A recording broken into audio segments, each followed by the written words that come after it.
Welcome to war of aspirants. BA second year का history का second paper political history of medieval India 1526 to 1740 मध्यकालीन भारत का राजनीतिक इतिहास 1526 से 1740। इसके लॉन्ग क्वेश्चंस को मैं यहाँ डिस्कस कर रहा हूँ, एक्सप्लेन कर रहा हूँ।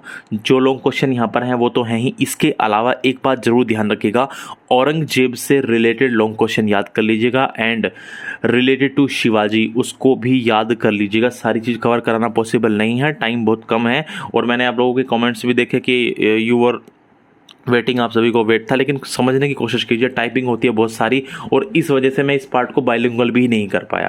टाइपिंग बहुत सारी होती है, अब जब आप आगे देखेंगे तो समझेंगे कि कितना काम इसमें होता है और उसके बाद फिर वीडियो बनती है, देन अपलोडिंग है एंड ऑल, इस सब में बहुत ज़्यादा टाइम लगता है। चलो टाइम वेस्ट नहीं करते, सीधा आते हैं मुद्दे की बात पर। वैसे ही टाइम नहीं है। देखिए, पानीपत के द्वितीय युद्ध के बारे में बताइए। Tell about the second battle of Panipat. जो मैं लॉन्ग है इनमें ये आपके शॉर्ट में भी हेल्प करेंगे। ये लॉन्ग क्वेश्चन शॉर्ट में भी हेल्प करेंगे, इनके अंदर जो फैक्ट्स हैं वहाँ से शॉर्ट भी आ जाते हैं, तो ये शॉर्ट में भी हेल्प करेंगे। मैं आपको कुछ करा रहा हूं इंपॉर्टेंट, ठीक है। Tell about the second battle of Panipat. अब ये बाइलिंगुअल नहीं हो पाया है और एक ही लैंग्वेज में रह गया है क्योंकि इतनी टाइपिंग में कर नहीं पाया और फिर मैंने देखा कि टाइम तो बिल्कुल ही कम बचा है, तो इस वजह से सॉरी अबाउट दैट। देखिए 5 नवंबर 1556 को, यहाँ पे देखिए 5 नवंबर 1556 ईस्वी को हेमू की सेना का अकबर की सेना से पानीपत में आमना सामना हुआ और यही कहलाया पानीपत का दूसरा युद्ध। On November 5, 1556 Hemu's army had a face off with Akbar's army at Panipat and this was called the second battle of Panipat। ठीक है, देखिए अब इस बात को थोड़ा डिटेल में समझ लेते हैं। देखो ऐसा कुछ नहीं होता, कई बार जो आप शॉर्ट में देख रहे हैं ना क्वेश्चन, वही क्वेश्चन कई बार आपको लॉन्ग में दिख जाता है। अब इस बात को सेकंड बैटल को थोड़ा सा ध्यान से देख लेते हैं। देखिए हुमायूं की मृत्यु के बाद, जब हुमायूं की डेथ हो गई थी तो हुमायूं की मृत्यु के बाद आगरा और दिल्ली का सिंहासन रिक्त हो गया था, क्योंकि ना तो हुमायूं रहा था और ना ही उसका कोई उत्तराधिकारी वहाँ मौजूद था। अब इसी बात का लाभ उठाया हरियाणा के रेवाड़ी के हिंदू शासक हेमू ने।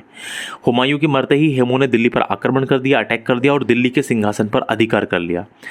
और दिल्ली के सिंहासन पर अधिकार करके हेमू ने विक्रमादित्य की उपाधि धारण की और वो क्या कहलाया, हेमचंद्र विक्रमादित्य। एक बात समझिए, ये हिस्ट्री है, इसमें समझाने वाली चीज़ें बहुत कम है और जो समझाने वाली चीज़ें हैं उसी के हिसाब से मैंने आपके सामने जो आंसर है ना वो आसान भाषा में टाइप करके रखा है, वरना आप मैच कीजिएगा मॉडल पेपर से या बुक से तो आप पाएंगे कि वहाँ पर बहुत मुश्किल भाषा में चीज़ें हैं। ये भारत के इतिहास का 14वां विक्रमादित्य था। ये हेमचंद्र विक्रमादित्य यानी हेमू, ये इंडियन हिस्ट्री का 14वां विक्रमादित्य था। इससे पहले 13 विक्रमादित्य ऑलरेडी हो चुके थे। भारत के इतिहास का जो सबसे पहला विक्रमादित्य है वो आपको पता होना चाहिए, आपने पहले पढ़ा होगा, गुप्ता डायनेस्टी का फर्स्ट ईयर में आपने जरूर पढ़ा होगा, यदि पेपर शायद पिछली बार भी नहीं हुए थे। भारत के इतिहास का सबसे पहला विक्रमादित्य था चंद्रगुप्त द्वितीय, चंद्रगुप्त सेकेंड। देखिए विक्रमादित्य का मतलब क्या होता है। विक्रमादित्य होता है विक्रम प्लस आदित्य, यानी जिसका विक्रम आदित्य जैसा हो, अर्थात जिसकी वीरता या शक्ति सूर्य के जैसी हो, वही शासक कहलाता है विक्रमादित्य। हेमू दिल्ली के सिंहासन पर बैठने वाला अंतिम हिंदू शासक था, यानी दिल्ली का अंतिम हिंदू शासक था।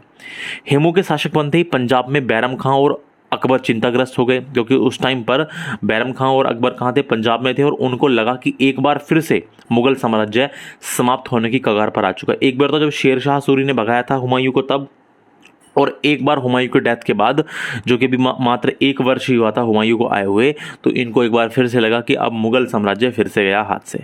बैरम खान ने बुद्धिमत्ता से काम लेते हुए पंजाब के कलानौर नामक स्थान पर ही 13 वर्ष की आयु के बदरुद्दीन, क्योंकि अकबर के बचपन का नाम था बदरुद्दीन, 13 वर्ष की आयु के बदरुद्दीन का राज्याभिषेक करवाया और इसे जलालुद्दीन मोहम्मद अकबर के नाम से भारत का अगला मुगल बादशाह घोषित कर दिया।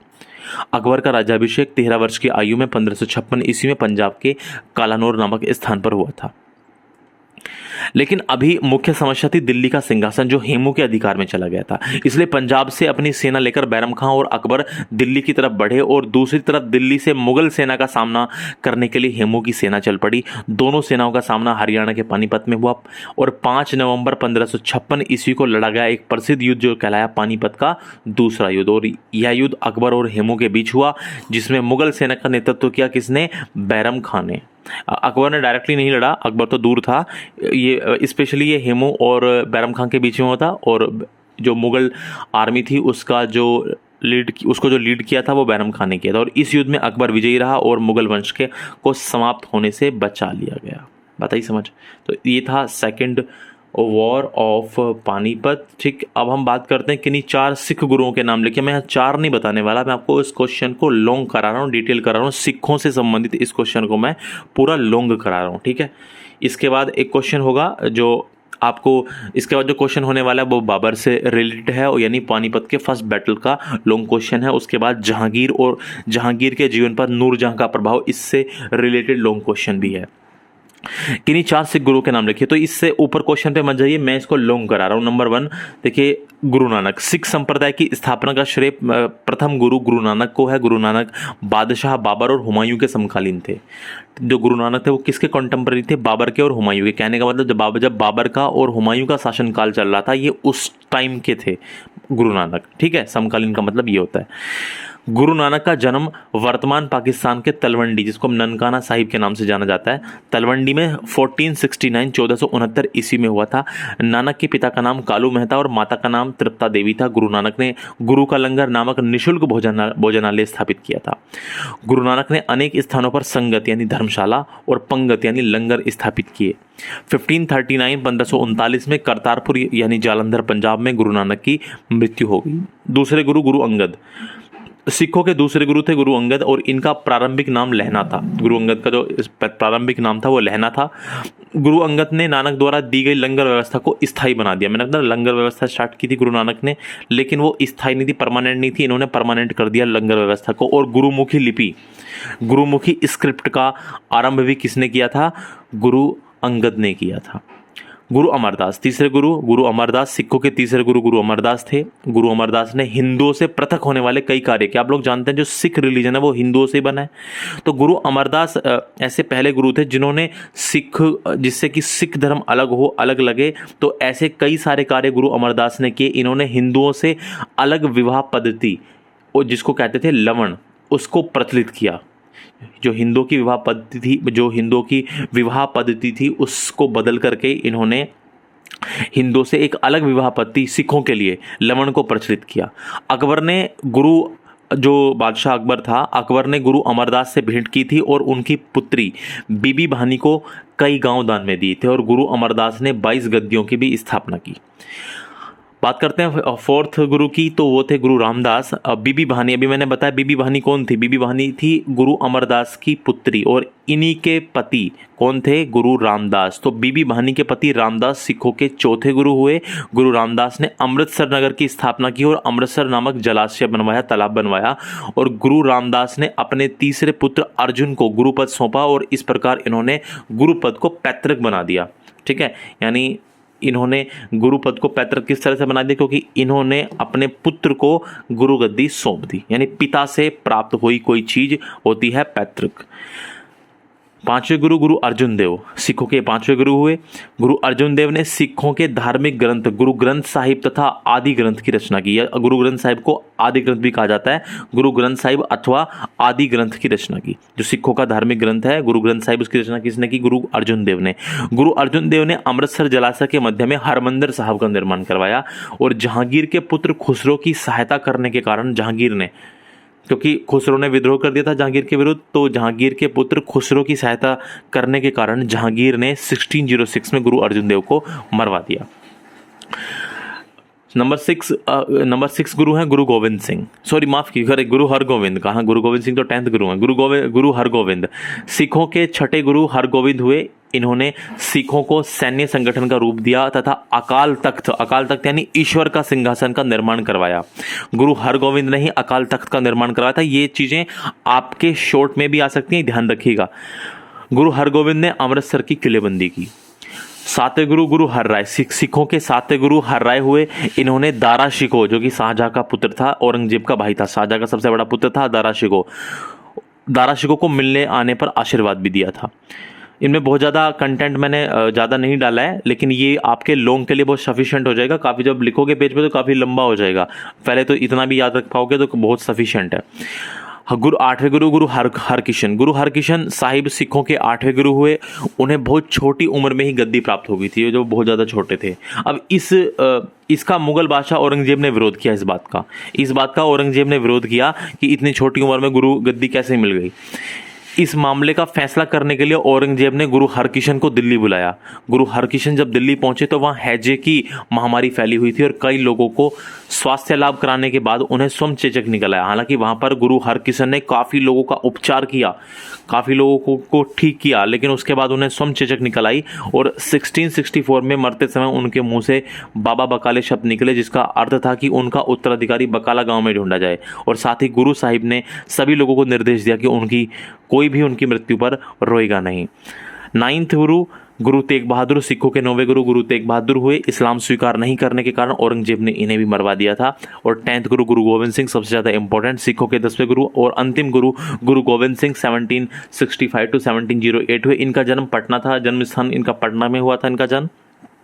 गुरु गोविंद सिंह अपने आप को गुरु गोविंद सिंह को कहा जाता है सच्चा बादशाह हैं। इसके अलावा गुरु गोविंद सिंह ने सिखों के लिए 5 ककार अनिवार्य किए। 5 ककार इन्होंने दिए, यानी 5 ककार मतलब केश, कंघा, कृपाण, कच्छा और कड़ा रखने की अनुमति दी गई और सभी लोगों को अपने नाम के अंत में सिंह शब्द जोड़ने के लिए कहा।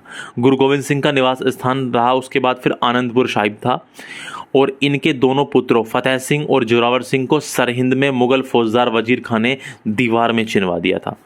मैंने फैक्ट्स निकाले, वैसे तो कहानियां बहुत बड़ी हैं इनके पीछे। और 1699 में वैशाखी के दिन गुरु गोविंद सिंह ने खालसा पंथ की स्थापना की। गुरु गोविंद सिंह ने सिखों के धार्मिक ग्रंथ गुरु ग्रंथ साहिब यानी आदि ग्रंथ को वर्तमान रूप दिया, यानी जो आज का जो गुरु ग्रंथ साहिब है उसको जो लेटेस्ट वर्जन में यानी जो अंतिम रूप में इसमें संशोधन किया था वो किसने किया था? गुरु गोविंद सिंह ने। और कहा कि अब गुरुवाणी सिख संप्रदाय के गुरु का कार्य करेगी, यानी कहने का मतलब गुरु ग्रंथ साहिब ही अब गुरु का कार्य करेगी, अब आगे मतलब कोई गुरु नहीं होंगे। अर्थात इन्होंने गुरु पद को समाप्त कर दिया और गुरु ग्रंथ साहिब को ही प्रमुख रूप से गुरु का स्थान दे दिया। ठीक है, ये चीज़ें हैं। सिख से संबंधित यदि भी क्वेश्चन आएगा या गुरुओं से संबंधित क्वेश्चन आएगा तो आपको काफ़ी हेल्प इससे मिल जाएगी। आगे चलते हैं। बाबर ने भारत में अपना साम्राज्य किस प्रकार स्थापित किया, वर्णन कीजिए। देखिए, बाबर ने भारत पर पहला अटैक किया था 1519 में बाजौर नामक स्थान पर किया था। यह आक्रमण उसने बाजौर में भेरागढ़ के किले पर किया था। वर्तमान में जो बाजौर है वो पाकिस्तान के खैबर पख्तूनख्वा प्रांत में है। अभी ये बाजौर भारत में नहीं है, पाकिस्तान में है। पाकिस्तान का जो प्रांत है खैबर पख्तूनख्वा उस प्रांत में है। वर्ष 1519 में बाबर द्वारा भारत पर ये सबसे पहला आक्रमण किया गया था, जो यूसुफ जाइयों के विरुद्ध किया गया था। एक जाति है यूसुफ जाई, उनके विरुद्ध ये किया गया था। ठीक है, बात आई समझ में। तो ये तो रहा स्टार्टिंग, मतलब आप बाबर के बारे में भी बता सकते हैं चीज़ों को। ठीक है, उसके जन्म वगैरह के बारे में अपने पास से भी आप चीज़ें ऐड कर सकते हैं। You have to work smartly, आपको स्मार्टली वर्क करना है। लेकिन याद रखिएगा 1519 में ये यूसुफ जाइयों के विरुद्ध बाजौर पर अटैक, तो ये पहला अटैक था। लेकिन 1526 में पानीपत के युद्ध से पहले बाबर भारत पर कुल 4 बार आक्रमण कर चुका था। पानीपत की लड़ाई उसका ये 5वां आक्रमण था, 5th अटैक था। इससे पहले 4 बार ऑलरेडी अटैक हो चुके थे। ठीक है, तो चलिए फिर आगे बढ़ते हैं और अब चीज़ों को समझने की कोशिश करते हैं। इसमें काफ़ी सारी चीज़ें आपको अंडरस्टैंड करनी है। अब बाबर से रिलेटेड यदि क्वेश्चन आता है तो वहाँ ये आपकी बहुत ज़्यादा हेल्प करने वाला है। जिस समय बाबर सिंध और कश्मीर के क्षेत्रों पर आक्रमण कर रहा था, मैंने बताया ना कि सबसे पहले बाबर ने अन्य अटैक बाजौर पर किया था और उसके बाद वो सिंध और कश्मीर के क्षेत्रों पर ही अटैक कर रहा था। और अभी मैंने आपको ये भी बताया कि 4 बार अटैक हो चुके थे। ये ऐसा नहीं है कि डायरेक्ट आके पानीपत की पहली लड़ाई में उसने जाके अटैक किया, इससे पहले वो 4 बार ऑलरेडी अटैक कर चुका था। तो जिस समय बाबर सिंध और कश्मीर के क्षेत्रों पर आक्रमण कर रहा था तब दौलत खान लोधी पंजाब का सूबेदार हुआ करता था, यानी इब्राहिम लोधी का चाचा आलम खान लोधी दिल्ली की सूबेदारी संभाल रहा था। और उस समय दिल्ली सल्तनत की राजधानी आगरा थी, जहां से सुल्तान इब्राहिम लोधी शासन कर रहा था। और इन्हीं के समकालीन मेवाड़ का शासक था राणा सांगा, यानी महाराजा संग्राम सिंह, जिन्होंने 1517 में पहले ही खतौली के युद्ध में इब्राहिम लोधी को पराजित किया था। ये मैं इक्वेशन बता रहा हूँ किस तरह की चीजें थी। तो जिस समय ये बाबर अटैक करने की कोशिश कर रहा था तो उस समय स्थिति कुल मिलाकर के ये थी। जब दौलत खान लोधी को यानी पता चला, जब दौलत खान लोधी को कि उत्तर भारत में बाबर लगातार आक्रमण कर रहा है, तो दौलत खान लोधी और इब्राहिम लोधी के चाचा आलम खान लोधी ने बाबर को दिल्ली सल्तनत पर आक्रमण करने के लिए आमंत्रित किया, इनवाइट किया। दूसरी तरफ जब राणा सांगा को यह बात पता चली कि बाबर लगातार सिंध और कश्मीर पर आक्रमण कर रहा है, तो राणा सांगा को लगा कि जो इसके पूर्वज जैसे तैमूर लंग आया था अटैक करने और फिर वापस चला गया था, तो राणा सांगा को लगा कि ये अपने पूर्वज तैमूर लंग की तरह ही, क्योंकि मैंने बताया ना तैमूर का ही वंशज था बाबर, कि अपने पूर्वज तैमूर लंग की तरह बाबर हिंदुस्तान में केवल लूटपाट करेगा और लूटपाट करके वापस काबुल लौट जाएगा, अफगानिस्तान लौट जाएगा। इसलिए राणा सांगा ने भी बाबर के पास अपना संदेश भिजवाया और इब्राहिम लोदी के खिलाफ युद्ध में बाबर की मदद करने का वादा किया। मैं बार बार फिर कह रहा हूं, कोई भी व्यक्ति अपनी धार्मिक भावनाओं को बीच में न लाए। कोई फैक्ट मैंने नहीं बनाए हैं, जो भी सब फैक्ट हैं ऑफिशियल फैक्ट हैं, वेदर फ्रॉम एनसीईआरटी और whether from UPSC book Satish Chandra की जो मेडिवल हिस्ट्री की है वहां से हैं, ठीक है। तो कोई भी फैक्ट, कोई भी ये ना कहे कि ऐसा नहीं हुआ था, वो नहीं हुआ था, ठीक है। हिस्ट्री है, हिस्ट्री किसी, सबके सोर्सेज अपने अलग अलग हैं, सबकी कहानियां हैं अलग अलग, तो इस बात पर कोई मत जाइएगा। एजुकेशन से रिलेटेड चीज़ों को समझने की कोशिश कीजिए जो बुक्स में है, जो ऑफिशियल है, ठीक है। हम क्या सोचते हैं, हमारा क्या मानना है, वो एक अलग चीज़ है। आगे चलते हैं। एक तरफ दौलत खान लोधी की तरफ से आमंत्रण मिला और दूसरी तरफ राणा सांगा की तरफ से मदद करने का वादा। तो इन दोनों बातों से बाबर ने निर्णय लिया कि अब वो इब्राहिम लोदी पर अटैक करेगा, आक्रमण करेगा, ठीक है। लेकिन बाबर के सामने सबसे बड़ी समस्या यह थी कि वह अपने साथ सिर्फ 12,000 सैनिक लेकर आया था, जबकि इब्राहिम लोदी की सेना में 1 लाख सैनिक थे। बाबर जानता था कि केवल सैनिक शक्ति का प्रयोग करके इब्राहिम लोदी को नहीं हराया जा सकता, उसके लिए एक रणनीति बनानी बेहद आवश्यक थी। तो बाबर और इब्राहिम लोदी के बीच तो उसने रणनीतियां वगैरह बनाई। अब इसमें और कुछ चीजें, फैक्ट्स भी ऐड कर सकते हैं। तो बाबर और इब्राहिम लोदी के बीच 21 अप्रैल 1526 को हरियाणा के पानीपत में युद्ध हुआ, जिसे पानीपत यानी कि पहली लड़ाई यानी या पानीपत के पहले युद्ध के नाम से जाना जाता है। इस युद्ध में बाबर ने इब्राहिम लोदी को हराने के लिए पहली बार तुलगमा युद्ध नीति, समझाऊंगा मैं आपको आगे ये तुलगमा युद्ध नीति क्या है और उस्मानी पत्ती क्या है, इन दोनों का प्रयोग किया। पानीपत के पहले युद्ध की गिनती उन चुनिंदा युद्धों में की जाती है जिन्होंने इतिहास का रुख बदल के रख दिया। पानीपत के पहले युद्ध में भारत में मुगल साम्राज्य की नींव रखी और इस लड़ाई में गन पाउडर, बारूद, आग्नेयास्त्र और तोपों का प्रयोग हुआ। यह युद्ध 21 अप्रैल को सुबह सुबह पानीपत के एक छोटे से गांव में लड़ा गया और पानीपत वो जगह है जहां 12वीं शताब्दी में कई निर्णायक लड़ाइयां लड़ी गई थी। आगे बढ़ते हैं। एक अनुमान के अनुसार बाबर की सेना में लगभग 12,000 सैनिक थे और 24 मैदानी तोपें थी। इब्राहिम लोदी का सेना बल लगभग 1 लाख के आसपास था और इसके साथ साथ 300 हाथी भी युद्ध में शामिल थे। और हाथियों का प्रयोग जंग के मैदान में दुश्मन सेना को पैर से नीचे कुचल देने के लिए किया जाता था, पैर के नीचे कुचल देने के लिए किया जाता था। और उस समय भारत में जिस शासक के पास जितने ज्यादा हाथी होते थे वह उतना ही शक्तिशाली माना जाता था। और ये हाथी युद्ध में जीत सुनिश्चित कर देते थे। देखिए टाइपिंग होती तो उसमें थोड़ी बहुत ही गड़बड़ हो जाती है, ठीक है, तो इनको इग्नोर किया कीजिए। चीजें लेट इस वजह से हो रही है कि बहुत सारी टाइपिंग करनी होती है। क्षेत्रीय हिंदू राजा इस युद्ध में तटस्थ यानी न्यूट्रल है। जो क्षेत्रीय राजा थे आसपास के वो इसमें न्यूट्रल है, उन्होंने इसमें पार्टिसिपेट नहीं किया। लेकिन ग्वालियर के कुछ तोमर राजपूत इब्राहिम लोदी की ओर से लड़ रहे थे। ऐसा कहा जाता है कि इस युद्ध का निर्णय दोपहर तक ही हो गया था और युद्ध में इब्राहिम लोदी बुरी तरह पराजित हुआ। बाबर ने अपनी आत्मकथा बाबरनामा यानी तुजुके बाबरी बाबरनामा में लिखा है कि इस युद्ध को जीतने के लिए मैंने सिर्फ 12,000 सैनिकों का प्रयोग किया और युद्ध में उज्बेकों की, देखिए उज्बेकिस्तान के जो लोग हैं उज्बेक, ये जो तुलुगमा युद्ध नीति मैंने आपको पीछे बताई थी ये थी उज्बेकों की नीति। उज्बेक लोग इसका यूज किया करते थे, किसका, तुलुगमा युद्ध नीति का प्रयोग किया करते थे। वहीं से बाबर ने इसको सीखा था कि इस युद्ध में उज्बेकों की तुलुगमा युद्ध नीति का प्रयोग किया और तोपों को सजाने के लिए उस्मानी विधि, इसे रूमी विधि भी कहते हैं, इसमें तोपों को 2 गाड़ियों के बीच में रखा जाता है। दो बैलगाड़ियां खड़ी कर दी, ठीक है, और उनके बीच में रख दी तोपें, उसका प्रयोग किया। और इस युद्ध में बाबर ने अपने 2 प्रसिद्ध तोपची उस्ताद अली और मुस्तफा की सेवाएं ली। और इस युद्ध में बाबर के पास 2 कुशल सेनापति भी थे, अब्दुल अजीज और मुहिब अली भी थे। ये 2 कुशल सेनापति भी थे बाबर के पास। और इस युद्ध के समय बाबर की उम्र 43 ईयर्स थी, 43 वर्ष थी। और उस समय की तोपें और बारूद ज्यादा घातक नहीं थे। इतना नुकसान तोपों और बारूदों ने नहीं किया जितना इनसे निकलने वाली आवाजों ने किया। और इसका परिणाम यह हुआ कि तोपों से निकलने वाली आवाजों ने हाथियों को डरा दिया। मैंने कहा था भारत के जो राजा थे उनकी ताकत होते थे एलिफेंट्स, हाथियों के पैरों के नीचे वो दुश्मन सेना को कुचलते थे। लेकिन जो तोपें थी उनसे जो आवाज निकली, क्योंकि ऐसा पहली बार सुना उन हाथियों ने, पहली बार युद्ध के क्षेत्र में उन्होंने पहली बार ऐसी चीज फेस की, तो हुआ ये कि उन आवाजों ने हाथियों को डरा दिया और हाथी आगे पीछे भागने लगे और हड़कंप मच गया। इब्राहिम लोदी के ही सिपाही हाथियों के पैरों के नीचे कुचले गए, खुद इब्राहिम लोदी के ही सिपाही। तो तोपों की आवाज इब्राहिम लोदी के सैनिकों और हाथियों के लिए एकदम नई आवाज थी। इससे पहले उन्होंने ऐसी आवाज कभी नहीं सुनी थी, क्योंकि बाबर ने ही पहली बार इस युद्ध में तोप खाने का, कैनन्स का प्रयोग किया था। ठीक है, बात आ रही समझ में। अब ये तुलुगमा युद्ध नीति देख लीजिए। देखिए हम जानते हैं कि पानीपत जो है वो यमुना नदी के किनारे है, समझने की कोशिश करिएगा। वैसे तो मैं मैपिंग से इसको समझाता, लेकिन इतना टाइम नहीं है, मैं आपको मैप से भी समझा सकता था इसको बना करके, इतना टाइम नहीं है, अब इसको समझ लीजिए बस ऐसे ही।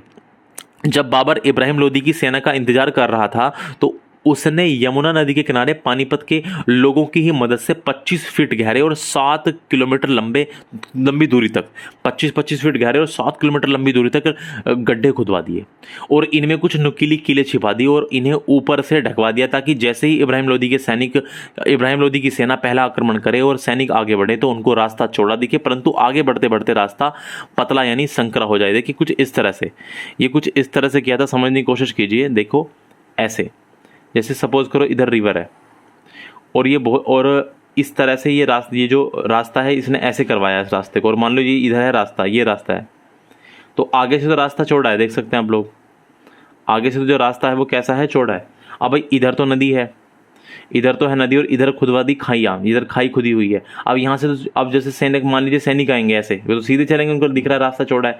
अब यहाँ पर खाई खुद, तो यहाँ पर गिरती चली जाएगी सेना, समझ रहे हो मेरी बात, ऐसे सेना गिरती चली जाएगी इस तरह से। और पीछे से रास्ता बहुत छोटा करवाया और ये ऐसा इसने लगभग 6-7 किलोमीटर तक करवाया था, 25-25 फीट गहरे गड्ढे खुदवा दिए थे इस तरह से। ये मान लो ये, और इधर रिवर है, इधर तो नदी है तो पक्का कंफर्म है इधर तो जाने से रहे। तो इधर जब इस यमुना नदी के किनारे जब ये जहाँ युद्ध हो रहा तो इस तरह की कुछ सिचुएशन उसने क्रिएट की थी कि जैसे ही सेना आगे से आए तो आधे सैनिक यहाँ पर ऐसे गिर जाएं और कुछ ही सैनिक बचेंगे जो इससे आगे होकर जा पाएंगे।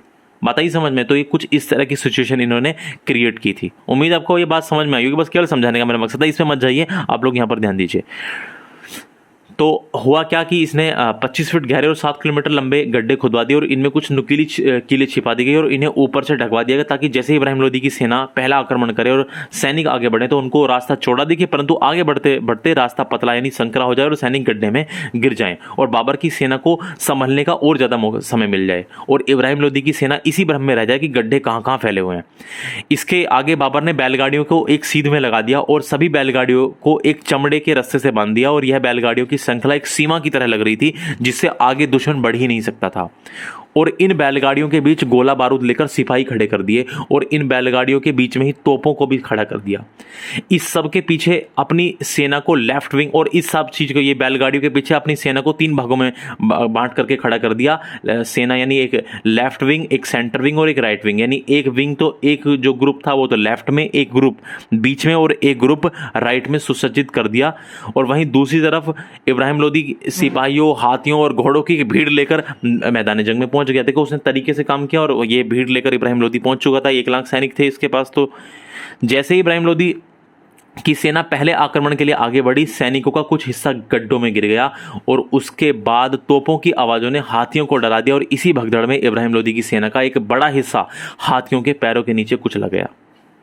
इससे पहले कि इब्राहिम लोदी और उसकी सेना कुछ समझ पाती, बाबर के सेना के लेफ्ट विंग ने यानी जो बायां भाग था और राइट विंग ने निकलकर इब्राहिम लोदी की सेना को बुरी तरह से काटना शुरू कर दिया। बाबर मध्य भाग यानी सेंटर विंग से यानी बीच से सेना को संचालित कर रहा था और उसका बेटा हुमायूं लेफ्ट विंग को संचालित कर रहा था।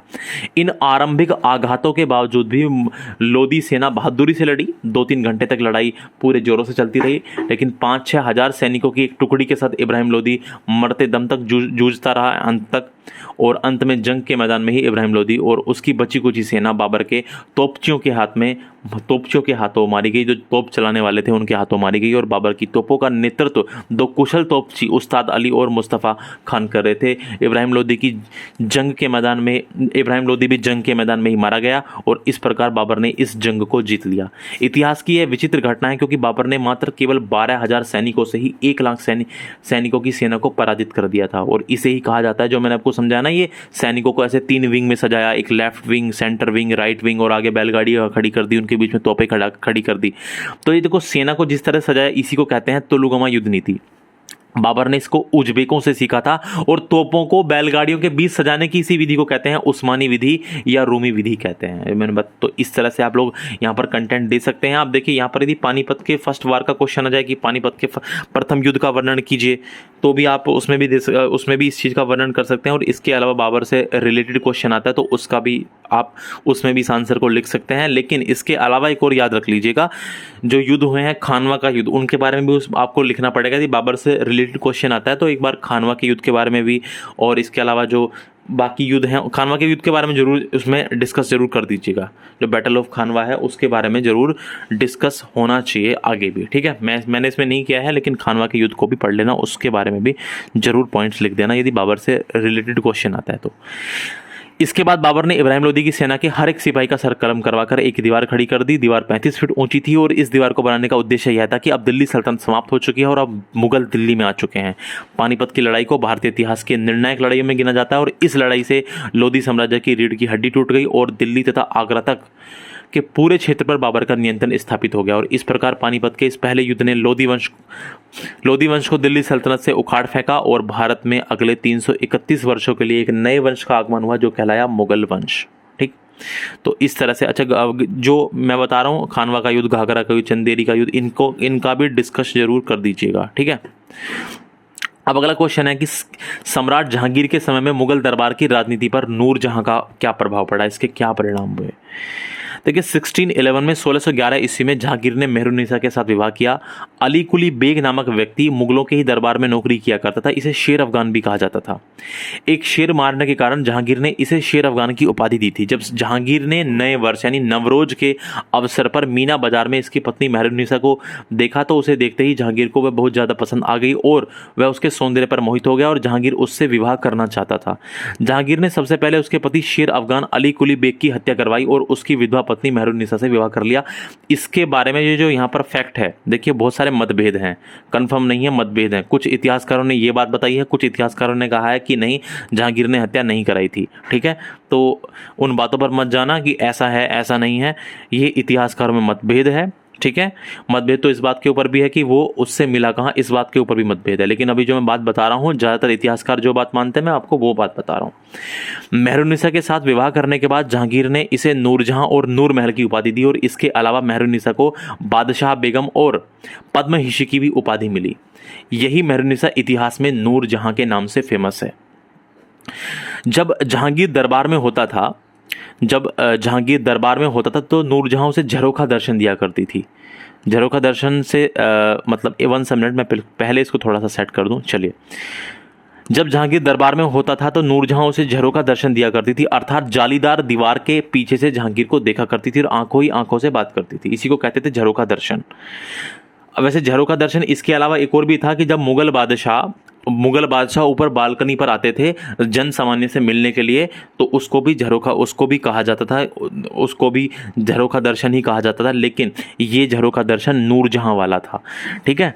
जब जहांगीर दरबार में होता था तो नूरजहां से झरोखा दर्शन दिया करती थी, यानी एक जालीदार दीवार होती थी, वहां पीछे से वो जहांगीर को देखती रहा करती थी, ठीक है। इसके अलावा मैंने आपको बता दिया ऑलरेडी कि जो मुगल बादशाह थे वो भी झरोखा दर्शन देने के लिए जन सामान्य के लिए आया करते थे, अपने किले की बालकनी पर आया करते थे और वहां से जनता को दर्शन भी दिया करते थे। मुगल साम्राज्य की सबसे बड़ी प्रशासिका नूरजहां को ही कहा जाता है। जहांगीर के टाइम में जो मुगल साम्राज्य की सबसे बड़ी प्रशासिका थी या प्रशासक थी वो कौन थी? नूरजहां ही थी। जहांगीर नूरजहां के पूर्ण नियंत्रण में था। जहांगीर शराब और अफीम खाने का आदी था और इतिहासकारों ने कहा कि जहांगीर 24 घंटे नशे में रहा करता था। जहांगीर की गैर मौजूदगी में मुगलों का प्रशासन नूरजहां ही चलाया करती थी। जहांगीर के द्वारा चलाए गए सिक्कों पर उसके नाम के साथ साथ नूरजहां का नाम भी छपवाया जाता था। शाही आदेशों पर, जो शाही आदेश होते थे, सरकारी आदेश होते थे, उन पर भी बादशाह जहांगीर के हस्ताक्षर के साथ साथ नूरजहां के हस्ताक्षर भी होते थे। जहांगीर के हस्ताक्षरों के साथ साथ। नूरजहां के पिता का नाम ग्यास बेग था। ये ईरान यानी फारस के निवासी थे। जहांगीर ने इसे एतमादुद्दौला की उपाधि दी थी, यानी नूरजहां के जो पिता थे ग्यास बेग, इसको ही जहांगीर ने एतमादुद्दौला की उपाधि दी थी। और जहांगीर के काल में ईरानियों को उच्च पद प्राप्त हुए। जो ईरानी लोग थे, जो फारसी थे, उनको जहांगीर के काल में बहुत उच्च पद प्राप्त हुए, ऊंची ऊंची पोस्ट प्राप्त हुई। यह इतिहास में एतमादुद्दौला के नाम से ही प्रसिद्ध है, याद रखिएगा। इस जो नूरजहां का पिता है ग्यास बेग, ये हिस्ट्री में एतमादुद्दौला के नाम से ही फेमस है। आपको पता होना चाहिए कि एतमादुद्दौला का मकबरा आगरा में है, जिसका निर्माण 1626 ईस्वी में नूरजहां ने करवाया था। ये फेमस क्यों है? ये फेमस इसलिए है, यह मकबरा पूरी तरह से बिना दाग वाले सफेद संगमरमर से बना है, इसलिए एतमादुद्दौला का मकबरा जो है वो फेमस भी है। क्वेश्चन भी इससे शॉर्ट में आते हैं। एतमादुद्दौला के मकबरे में सबसे पहले पिट्राडुरा एक शैली है, एक प्राचीनकारी, एक पच्चीकारी, एक सजावटी कला है, पिट्राडुरा, ठीक है। प्राचीनकारी या पच्चीकारी नामक सजावटी कला का प्रयोग हुआ है। एक पित्रादुरा सजावटी कला का नाम है। इसके मकबरे पर सबसे पहली बार इस कला का यूज हुआ था। इस कला में बहुत अच्छी तरह से कटे हुए और तराशे हुए एवं चमकाए हुए रंगीन पत्थरों के टुकड़ों से पत्थर में चित्रकारी की जाती है। इस कार्य को इमारत बनाने के बाद किया जाता है। यह इतनी बारीकी से जड़ा जाता है कि पत्थरों के बीच महीनतम खाली स्थान भी अदृश्य हो जाता है, दिखता नहीं है। तो ये जो पित्रादुरा का यूज किया गया था, एतमादुद्दौला के मकबरे में किया गया था इस सजावटी कला का यूज। नूरजहां की माता का नाम था असमत बेग। असमत बेग को ने ही गुलाब की पत्तियों से इत्र बनाने का, यानी जिसको आप सेंट कह सकते हैं जिसको, ठीक है, इत्र अलग होता है और ये जो डिओड्रेंट वगैरह होते हैं ये थोड़ी सी चीज़ें अलग होती है, लेकिन आप समझ सकते हैं, थोड़ा रिलेट कीजिए उसी चीज़ से। असमत बेग ने ही गुलाब की पत्तियों से इत्र बनाने का आविष्कार किया था, ठीक है। नूरजहां के भाई का नाम था आसफ जहां।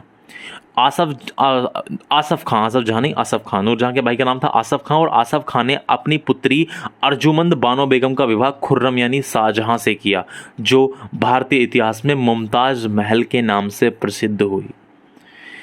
नूरजहां की पहले से ही ये पॉइंट को समझ लीजिए कि नूरजहां के भाई का नाम था आसफ खां और आसफ खां ने ही अपनी पुत्री का अर्जुमंद बानो बेगम का विवाह खुर्रम यानी शाहजहां से किया था, और ये ही अर्जुमंद बानो बेगम हिस्ट्री में मुमताज महल के नाम से फेमस हुई आगे चलकर। नूरजहां कि पहले से ही शेर अफगान से उत्पन्न एक बेटी भी थी। मैंने बताया कि शेर अफगान यानी अली कुली बेग की ये पत्नी थी नूरजहां मेहरुन्निसा। तो नूरजहां की पहले से ही शेर अफगान से उत्पन्न एक बेटी भी थी जिसका नाम था लाडली बेगम। उसका विवाह नूरजहां ने जहांगीर के बेटे शहरयार से कर दिया था। जहांगीर अपने विवाह के कुछ ही वर्षों बाद नूरजहां ने अपना एक दल बना लिया, ग्रुप बना लिया, जिसको नूरजहां दल या जनता गुट या जनता ग्रुप कहा गया। इस गुट में कौन कौन थे? इस गुट में नूरजहां, उसके पिता एतमादुद्दौला, माता असमत बेगम, उसका भाई आसफ खां और शहजादा खुर्रम यानी शाहजहां शामिल थे। और 1622 ईस्वी तक इसी ग्रुप का 1622 तक इसी ग्रुप का बोलबाला रहा था। शाही गृहस्थी पर नूरजहां का पूरा दबदबा था।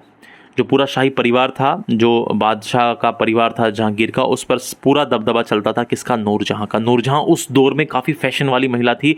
वह फारसी परंपराओं पर आधारित नए नए फैशन चलाती थी। जो पर्शियन ट्रेडिशंस थे, फारसी परंपराएं थी, उनके आधार पर बहुत सारे नए नए फैशन वो चलाती थी। उसके प्रभाव के कारण दरबार में फारसी कला और फारसी संस्कृति की प्रतिष्ठा बहुत बढ़ गई थी।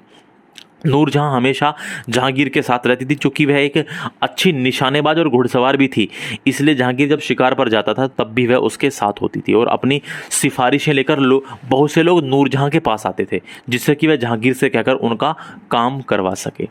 तो इस तरह के कुछ फैक्ट्स हैं नूरजहां के। अभी बहुत सारी और भी चीज़ें हैं, और भी चीज़ें समझने वाली हैं इसमें। 1626 में महावत खां नामक मनसबदार ने झेलम नदी के पास जहांगीर, नूरजहां एवं उसके भाई आसफ खां को बंदी बना लिया। एक बार एक सूबेदार था महावत खां नाम का, जहांगीर का ही, मुगलों का एक सूबेदार था। 1626 में महावत खां नामक मनसबदार ने झेलम नदी के पास जहांगीर, नूरजहां और उसके भाई आसफ खां को बंदी बना लिया, लेकिन नूरजहां ने अपनी समझ बूझ के कारण सबको आज़ाद करा लिया। महावत खां की उपाधि प्राप्त व्यक्ति मुगलों का एक मनसबदार और दरबारी था। जिस महावत खां की मैं बात बता रहा हूँ, ये महावत खां नाम का व्यक्ति, एक उपाधि इसको मिली हुई थी। ये मुगलों का एक मनसबदार था, एक दरबारी था। जैसे जैसे बादशाह जहांगीर पर नूरजहां का प्रभाव बढ़ता जा रहा था, वैसे वैसे महावत खां पर भी जहांगीर की कृपा दृष्टि कम होती चली गई। देखिए महावत खां एक काफ़ी करीब था पहले जहांगीर के, ये एक मनसबदार हुआ करता था। अच्छा, मनसबदारी व्यवस्था जरूर पढ़ लीजिएगा एक बार। अकबर की मनसबदारी प्रणाली जरूर पढ़ लीजिएगा, पेपर में आने के पूरे चांसेस हैं। मनसबदारी से मुझे याद आया, अकबर की मनसबदारी प्रणाली को जरूर देख लीजिएगा। जैसे जैसे बादशाह जहांगीर पर नूरजहां का प्रभाव बढ़ता जा रहा था, वैसे वैसे महावत खां पर जहांगीर की कृपा दृष्टि कम होती गई। नूरजहां के पिता और भाई दोनों महावत खां के विरोधी थे, और अगले 12 साल तक बादशाह ने महावत खां को कोई महत्वपूर्ण कार्य नहीं सौंपा। इससे वह हताश होने लगा। फिर भी शहजादे खुर्रम यानी शाहजहां ने जब जहांगीर के खिलाफ बगावत की, तो महावत खां उसे दबाने के लिए शाही फौज लेकर गया, और उसने बागी शहजादे को पहले दक्कन के बिलोचपुर के युद्ध में और फिर इलाहाबाद के निकट डमडम की लड़ाई में हराया। महावत खां का प्रभाव बढ़ता देख नूरजहां का उसके प्रति विरोध भाव और बढ़ गया कि महावत खां तो ये तो बढ़ता ही जा रहा है, ज़्यादा हस्तक्षेप कर रहा है, कि मेरी नहीं चल रही है, और ये महावत खां जो है बहुत ज़्यादा करीब आता जा रहा है बादशाह के, और ये जो है और इसका जो प्रभाव है बादशाह के ऊपर बढ़ता जा रहा है। तो इस वजह से नूरजहां का उसके प्रति विरोध भाव बढ़ गया, और नूरजहां के कहने पर उसे काबुल की सूबेदारी से हटा दिया गया। देखिए मैंने बताया कि इसको मैंने सूबेदार वर्ड भी यूज़ किया था, सूबेदार भी था काबुल का, मनसबदार भी था। मनसबदारी व्यवस्था आप जरूर पढ़ लीजिएगा अकबर की, ठीक है, यदि नहीं पढ़ी है पेपर में आने के पूरे उसके चांसेस हैं। तो काबुल की सूबेदारी से हटाकर उसको बंगाल भेज दिया। इससे महावत खां इतना भड़क उठा कि उसने 1626 ईस्वी में दिल्ली का तख्त उलट देने की कोशिश की, और जहांगीर जिस समय काबुल जा रहा था तो मार्च 1626 ईस्वी में महावत खां ने अपने चुने हुए 4-5 हजार सैनिकों को लेकर जहांगीर के शिविर के पास वो पहुंच गया। और उस समय जहांगीर कश्मीर से काबुल जा रहा था और महावत ने जहांगीर, नूरजहां और आसफ खां को बंदी बना लिया। नूरजहां ने अपने समझबूझ से महावत खां के सैनिकों में फूट डालकर जहांगीर, आसफ खां और खुद को आजाद करवाया, और बाद में महावत खां दक्षिण में भाग गया और खुर्रम की शरण में रहने लगा। को डर लग गया उसको नूरजहां से कि पता नहीं अब क्या करा दे ये। तो इस गुट में प्रतिद्वंदता शुरू। अब देखो इसके बाद फिर क्या हुआ, उसके बाद इस गुट में ना प्रतिद्वंदता शुरू हो गई। नूरजहां और आसफ खां अपने अपने दामादों को मुगल सिंहासन पर बैठाने का प्रयास करने लगे। बाद में जब बहुत टाइम बीत गया तो ये ग्रुप ना टूटने लगा, और नूरजहां और आसफ खां अपने अपने दामादों को मुगल सिंहासन पर बैठाने का प्रयास करने लगे। अब ये चीज़ अलग है, आपको इस लाइन को नहीं लिखना है, वो केवल वहीं तक है। आपको केवल ये बताना था कि नूरजहां का क्या प्रभाव था, आपको केवल उतना ही बताना था। इस लाइन को छोड़ दीजिएगा, इसमें कोई भी ऐसी खास बात नहीं है। अब करना क्या है, आपको जो इसमें हेडिंग्स हैं, जो उसके शीर्षक हैं, आपको इसको ऐसे डायरेक्ट ऐसे मत लिखना, इसमें हेडिंग बना लेना कि नूरजहां का प्रभाव, ये सारी की सारी चीज़ें, जनता गुट, ठीक है। तो ये सारी की सारी चीज़ें आप इसमें हेडिंग बना लीजिएगा, इन मेन कंटेंट के अंदर से ही मेन हेडिंग बना लीजिएगा। इसके अलावा अकबर की मनसबदारी प्रणाली मैं बता देता हूँ, इंपॉर्टेंट क्वेश्चंस कौन कौन से करने हैं। अकबर की जो मनसबदारी प्रणाली है उसको कर लीजिएगा। अभी फिलहाल ये रात के समय में ये बना रहा हूँ तो थोड़ा सा साउंड भी थोड़ा लेजी आ रहा है, मेरा साउंड भी खुद का लेजी निकल रहा है। अकबर की मनसबदारी प्रणाली को जरूर देख लीजिएगा। औरंगजेब की जो नीतियाँ थी, धार्मिक नीतियाँ थी, उनको जरूर देख लीजिएगा। इसके अलावा क्वेश्चन शिवाजी से आने के भी चांसेस हैं लॉन्ग क्वेश्चन में, तो शिवाजी वाले क्वेश्चन भी जरूर देख लीजिएगा। शॉर्ट तो आप कर लोगे, शॉर्ट सारे पढ़ लेना। देखो शॉर्ट जितने भी होते हैं आपके पास मॉडल पेपर में, जितने भी हैं शॉर्ट पे सब पे निगाह डाल लेनी चाहिए। इसके अलावा मैंने आपको लॉन्ग बता दिए हैं, जितने मैंने यहाँ कराए हैं तो 3 मैंने यहाँ पे करा दिए हैं। इसके अलावा आपको याद कर लेना है, औरंगजेब का भी देख सकते हैं तो औरंगजेब का जरूर देख लीजिएगा। इसके अलावा आप लोग शिवाजी से रिलेटेड लॉन्ग भी जरूर देख लीजिएगा। पता नहीं काफ़ी स्टूडेंट सेकंड पेपर आप लोग कह रहे हैं, but as my point of view यदि आप हिस्ट्री यदि आपने पढ़ी है तो फर्स्ट पेपर ज़्यादा ईजी है। यदि आप ये तो खैर अपना अपना इंटरेस्ट आपको लग रहा होगा सेकंड पेपर ज़्यादा ईजी है, but first paper is quite easy, बहुत ज़्यादा ईजी है सेकंड पेपर से। क्योंकि रीज़न क्या है कि सेकंड पेपर में सारे के सारे मुगल बादशाह, चाहे बाबर हो, चाहे हुमायूं हो, चाहे अकबर हो, जहांगीर हो, शाहजहां, औरंगजेब हो, सारे ही इंपॉर्टेंट हैं, सारे के सारे इंपॉर्टेंट हैं। और इसके अलावा केवल इतना ही नहीं है, फिर इसमें सिख भी आ जाते हैं, और फिर इसमें शिवाजी यानी यहाँ पर मराठा भी आ जाते हैं इसमें। तो ये थोड़ा सा इसमें सिलेबस बहुत ज़्यादा है, इसलिए थोड़ा सा मतलब वैसे मुश्किल तो नहीं, ना तो ये मुश्किल है ना मुश्किल वो है, लेकिन सेकंड पेपर थोड़ा ज़्यादा मुश्किल है। मुझे नहीं पता आप लोगों ने क्यों चूज़ किया सेकंड पेपर। यदि आपके पास चॉइस है, यदि मुझे चॉइस मिलती तो I will go for first paper. इसलिए मैंने पहले भी फर्स्ट पेपर की वीडियो भी इसलिए मैं बनाई, मुझे नहीं पता था कि सेकंड पेपर की डिमांड इतनी ज़्यादा है, वरना मैं पहले सेकंड पेपर को ही कवर कराता। फर्स्ट पेपर आसान है, फर्स्ट पेपर में कुछ ज़्यादा दिक्कतें हैं नहीं। एक आपको इल्तुतमिश याद करना है, एक अलाउद्दीन खिलजी के बारे में पढ़ना है, आपको बलबन का लोंग याद करना है, और एक आपको लोंग याद कर लेना मोहम्मद बिन तुगलक का। काम खत्म हो गया। वहाँ पर लिमिटेड कंटेंट है, आपको लगता है कि वो मुश्किल काम नहीं है। फर्स्ट पेपर आसान है, second paper is quite hard यार। उसके मुकाबले सेकंड पेपर में कंटेंट बहुत ज़्यादा है। खैर वो अपना अपना इंटरेस्ट है, सबका अपना अपना इंटरेस्ट होता है। आपको लगता होगा मुगल आसान है या शिवा या मराठा आसान है, सिख आसान है, तो ठीक है, अपना अपनी चॉइस है, ठीक है। तो अभी देखो ज़्यादा मैं नहीं करा पाया हूँ, लेकिन जो मैं बता रहा हूँ उनको जरूर देख लीजिएगा। औरंगजेब का लॉन्ग देख लीजिएगा, शिवाजी का लॉन्ग देख लीजिएगा जरूर एक बार, ठीक है। इसके अलावा आप लोग जो मुगलों के स्थापत्य कला है, शाहजहां का स्थापत्य कला से संबंधित जो शाहजहां की स्थापत्य कला है उससे रिलेटेड भी एक बार नज़र डाल लेना। नज़र ही डालनी है, बाकी तो करके आ जाओगे, बहुत सारी चीज़ें तो बना के लिखनी होती है। Thank you. और लेट तो देखो काफ़ी हो गया था ये, और इसमें मैं बहुत ज़्यादा एनर्जी भी लगा भी नहीं पाया हूँ मैं, ये भी मुझे पता है, पर अब देखो टाइम इतना था नहीं। कल पहले फर्स्ट पेपर की 2 वीडियोस बनी और उसके बाद फिर ये। Thank you so much for joining. चलिए आप अपना काम कीजिए, पढ़िए, और best of luck for the exam.